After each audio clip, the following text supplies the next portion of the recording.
The NBA offseason is about to be crazy. Trades start today, draft is on Wednesday, free agency opens up on Friday. We're basically a month from the season. James, what are you expecting to go down? Well, first I just want to say, Fred VanVleet, if you're watching this, please go back to Toronto, man. I just think he fits so well into this team. Guy who has a chip on his shoulder, undrafted, Wichita State, overlooked. This is like basically the culture that I think that the Raptors used in that year that they won the title. You know, what they've inherited going on forward. An overlooked team, a gritty team, a defensively minded but also offensively talented team that I think that a lot of people aren't going to give the credit that they deserve.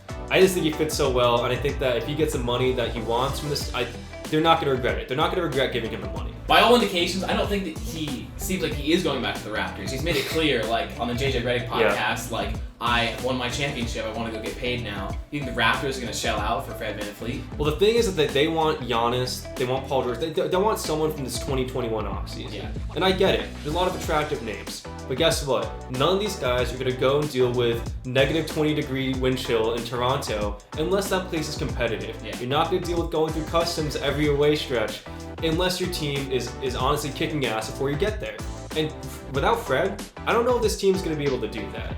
Fred is a piece where like you sign a player that you drafted so you can go above the soft cap, and then you can use that to trade for guys and continue to go above the soft cap. I get it from that perspective.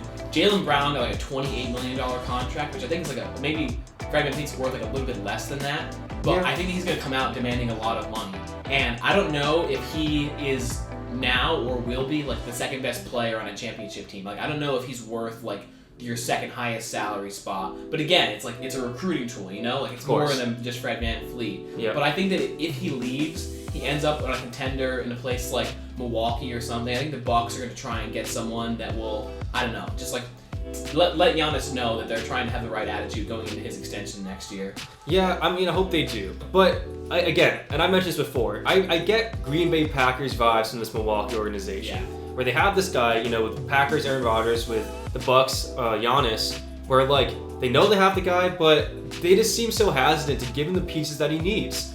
And that's not going to bode well. When Aaron Rodgers skips town, when Giannis skips town, these guys are going to realize that when you have the guy, when you have this once-in-a-generational talent, you can't let him go. And you got to give him what he wants. Yeah, I think that what they need to get is a star. And I don't think that they're going to be able to this offseason unless they make a trade for someone like Chris Paul. Right. I think that DeMar DeRozan's like the only really guy that can go and like make a huge change for a team this offseason, at least through free agency.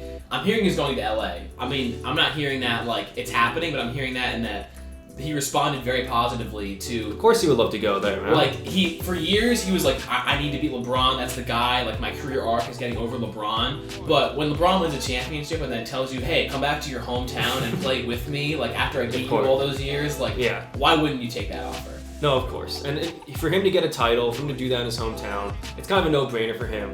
I'm hesitant to see if it happens. I know that they're looking at a number of guys right now, the Lakers, and mostly involving shipping out Kuzma, Danny Green, and some picks. But I know Dennis Schroeder has been like the big name for them in the past couple of days. Schroeder. I think so. That's the thing is that I think that they lose pieces like Howard, Danny Green, Rondo. I'm hearing is gone. Like, this offseason is not about like the big game-changing like huge contracts from this free agent class. This is an offseason of like role players. Middle tier role players. Yeah, so we've got like VanVleet's obviously on the higher end, but like for a team like Milwaukee, you can't get like a star this offseason unless you like really make a big trade. So I look at guys like Fred VanVleet, Danilo Gallinari, Dragic, maybe Gordon Hayward if he opts out. Those are guys that I think bump Milwaukee up a level, like a second-tier star to get them set up to make another trade next year or something. Yeah, 100%. I mean, we talked about Joe Harris being a guy that is definitely going to lead his current team. I think the Nets, they have to deal with some luxury tax issues, you know, paying the super team that they are going forward. I think they let him walk. Yeah. He's a guy who I think has value on any team, a 3-and-D type player, makes a smart play, not a ball hog, not a locker room, negative impact kind of guy. I think a lot of teams are going to be gunning for him because you probably don't have to pay him that much either, and that's attractive for a lot of these teams dealing with the uncertainty of the cap going forward. Last offseason was crazy, and next offseason has a bunch of big names. This offseason, the guys that are going to make headlines is guys like Joe Harris, Marcus Morris, Gallinari, like teams. I think they're going to go to teams like the Heat are going to try and build up a little bit. The Sixers are looking for some pieces. Yeah, Portland. I really hope Portland gets I heard about Hayward to Portland, which the Celtics wouldn't get anything from that, but like I just love Portland so much that would be so cool to watch. I think there's a lot of combinations like that, like Gallinari really has his pick. Like he said that he doesn't care about money anymore. He wants to win. So I could see him in like Houston or Milwaukee or something. If you're the Celtics, I would love to have Zach Collins. Yeah, this free agency, like you mentioned Serge Ibaka, like he can make make a difference in a lot of teams. That he can like now all he's freaking Steph Curry all of a sudden.